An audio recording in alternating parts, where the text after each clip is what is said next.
یہ سچ ہے کہ مرکزی بجٹ ایک سال سے دوسرے سال تک بہت بدل جاتے ہیں۔ بجٹ جو کہ بنیادی طور پر سالانہ مالیاتی بیان ہوتا ہے، عوام کو جو جاننے کی ضرورت ہے وہ یہ ہے کہ ان پر ٹیکس زیادہ لگے گا یا کم، اور یہ کہ کیا حکومت اپنا مقصد پورا کر پائے گی۔ وزیر خزانہ نرملا سیتارمن نے بدھ کے روز پارلیمنٹ میں اپنی 5ویں بجٹ تقریر پیش کی، جس کے بارے میں قیاس ہے کہ مودی حکومت کا آخری مکمل بجٹ ہوگا جو اگلے سال کے اوائل میں انتخابات سے پہلے پیش کیا گیا ہے۔ نرملا سیتارمن نے اس بجٹ کو امرت کال کا پہلا بجٹ اور ہندوستان کے لیے ایک بلیو پرنٹ ایٹ 100 قرار دیا ہے۔ انہوں نے کہا، بجٹ میں 7 ترجیحات ہوں گی جو ان کی نقطہ نظر کی رہنمائی کرتی ہیں اور جسے انہوں نے سبترشی بھی کہا ہے۔ بجٹ کے موقع پر اقتصادی سروے نے 2023-24 میں ہندوستان کی اقتصادی ترقی کی شرح 6.0 سے 6.8% بتائی تھی۔ یہ موجودہ مالی سال کے مقابلے میں تھوڑا کم ہے، لیکن یہ اب بھی دنیا کی تمام بڑی معیشتوں سے زیادہ ہے۔ کمزور عالمی نمو یا گلوبل گروتھ ہندوستان کے تجارتی خسارے کو بڑھا سکتی ہے اور روپے پر دباؤ ڈال سکتی ہے۔ وزیر خزانہ نرملا سیتارمن کا کہنا ہے کہ ہندوستانی ریلوے کے لیے 2.40 لاکھ کروڑ روپے فراہم کیے گئے ہیں اور یہ اب تک کی سب سے زیادہ رقم ہے، اور 2013-14 میں کیے گئے اخراجات کا 9 گنا ہے۔ سڑکیں اور ریلوے دو ایسے شعبے ہیں جن پر گزشتہ چند بجٹس میں اضافی سرمایہ خرچ کیا گیا ہے۔ اس کے علاوہ 50 اضافی ہوائی اڈے، واٹر ایروڈرومز، لینڈنگ گراؤنڈز کو بحال کرنے کا بھی اعلان کیا تاکہ علاقائی کنیکٹیویٹی اسکیم کو بڑھایا جا سکے جو اڑان اسکیم سے شروع ہوئی تھی۔ سال 2023-24 کی سرمایہ کاری کے لیے 10 لاکھ کروڑ روپے مقرر کیے گئے ہیں، جو کہ 2022-23 میں 7.5 لاکھ کروڑ روپے تھا۔ وزیر خزانہ نے کیپیکس کے لیے ریاستوں کو بلا سود قرض کی سہولت بھی بڑھا دی ہے، تاہم ریاستوں کو اپنی اخراجات میں اضافہ کرنے کی ضرورت ہوگی جو کہ اب تک ان کے لیے دستیاب بہتر مالیاتی سہولتوں کے باوجود کم ہے۔ وبائی مرض کی وجہ سے ہونے والے نقصانات کو پورا کرنے کے لیے ملک بھر کے بچوں کو معیاری کتابوں تک رسائی فراہم کرنے کی غرض سے نیشنل ڈیجیٹل لائبریری کا اعلان کیا گیا ہے۔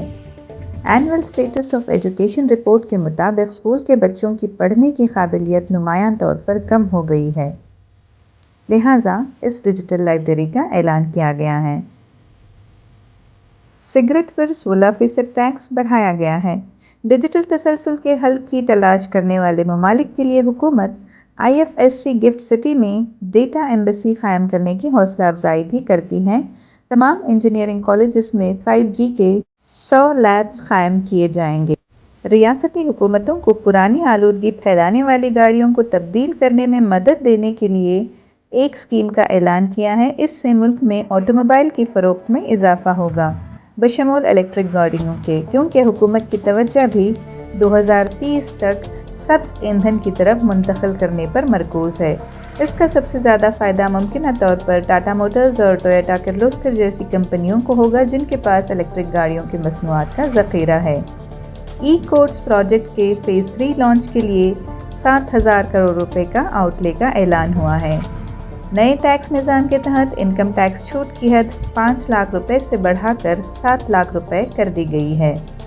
کووڈ سے متاثرہ مائیکرو، چھوٹے اور درمیانی درجے کے کاروباری ادارے MSMEs کو ایک بڑی راحت ملی ہے، کیونکہ کریڈٹ گارنٹی اسکیم کو 9,000 کروڑ روپے کے انفیوژن کے ساتھ بڑھایا جائے گا۔ یہ اسکیم 1 اپریل 2023 سے نافذ العمل ہوگی۔ وزیر خزانہ کے مطابق انہوں نے GDP ڈیفیسٹ یا GDP خسارے کو 6.4% سے کم کر کے 5.9% تک لانے کے لیے بجٹ سازی کی ہے۔ بینکنگ سیکٹر میں گورننس کو بہتر بنانے اور سرمایہ کاروں کے تحفظ کو بڑھانے کے لیے بینکنگ ایکٹ، RBI ایکٹ میں کچھ ترامیم بھی تجویز کی ہیں۔ فائنانس منسٹر نے انرجی ٹرانزیشن انویسٹمنٹ کے لیے 35,000 کروڑ روپے کے اخراجات کا اعلان کیا ہے۔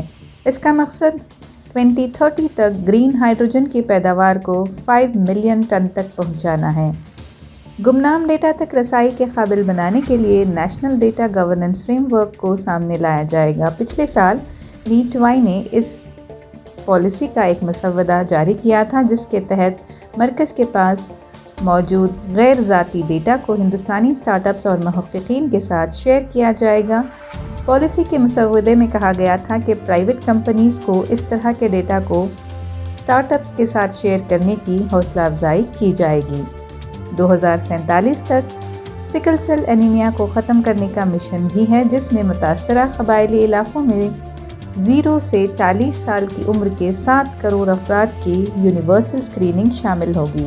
جیسا کہ ہندوستان 2025 تک تپ دق، 2023 تک کالا آزار اور 2027 تک لمفیٹک فلیریاسس جیسی متعدی بیماریوں کے خاتمے کے مشن پر ہے۔ چیلنج موڈ پر کم از کم 50 مقامات کا انتخاب کیا جائے گا اور جسمانی virtual connectivity, tourism security guides سیاحوں کے تجربے کو بڑھانے کے لیے ایپ پر دستیاب کرائے جائیں گے۔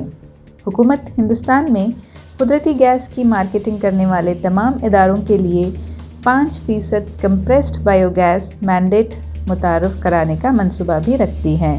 پرماننٹ اکاؤنٹ نمبر پین کو حکومت کے تمام مخصوص محکموں کے تمام ڈیجیٹل سسٹمز کے لیے واحد کاروباری شناخت کے طور پر بنایا جائے گا۔